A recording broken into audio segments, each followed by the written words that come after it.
everyone, welcome to my channel. If you're passionate about maritime topics, don't forget to like, subscribe, and hit the bell icon for more informative content. Before we start, let me introduce myself. I'm Vince Joseph Buslon, a maritime student. Today, I will be discuss the requirements to be complied by ship under MARPOL Annex 6. Annex 6 is the International Convention for the Prevention of Pollution from Ships. My purpose here is to outline the essential conditions that ships must meet. MARPOL Annex 6 seeks to limit harmful emissions from ships, thereby preserving both the marine environment and human health. It's not about being environmentally sensitive. It's about following international standards that have serious legal and operational ramifications. Non-compliance can result in significant fines, port state control detentions, and reputational harm for a maritime corporation. So, what are the primary requirements? Number 1 is sulfur oxide emissions. This is probably the most well-known part of the Annex 6, with regulations limiting the sulfur content of the ship fuel oil. The current global standard is 0.5 mm mass by mass, while emission control areas such as the North Sea and Baltic Sea have lower limitations. Typically, 0.1% mass by mass, ship must meet these restrictions by using low sulfur fuel or adding exhaust gas cleaning devices. Accurate documentation of fuel usage and sulfur content is critical for demonstrating compliance.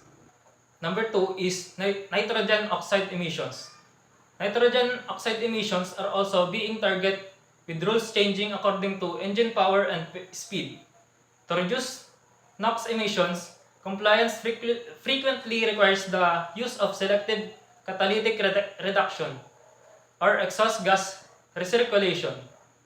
Meeting these standards also requires engine maintenance and good functioning. Number 3, prevention of air pollution from ship operations. This covers a broader range of issues, including the prevention of accidental oil spills that could lead to air pollution, the responsible handling of garbage, and the prevention of air pollution from cargo operations. This involves proper training of crew, adherence to safety procedures, and the use of appropriate equipment. Number 4. Ozone depleting substances. Ships are required to use certified refrigerants and maintain their air conditioning and refrigeration systems to minimize leaks, as Annex 6 forbids the use of ozone-depleting chemicals.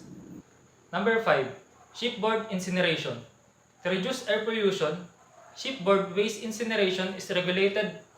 Ships are required to make sure that incineration is done under strict control, following operating guidelines and emission restrictions.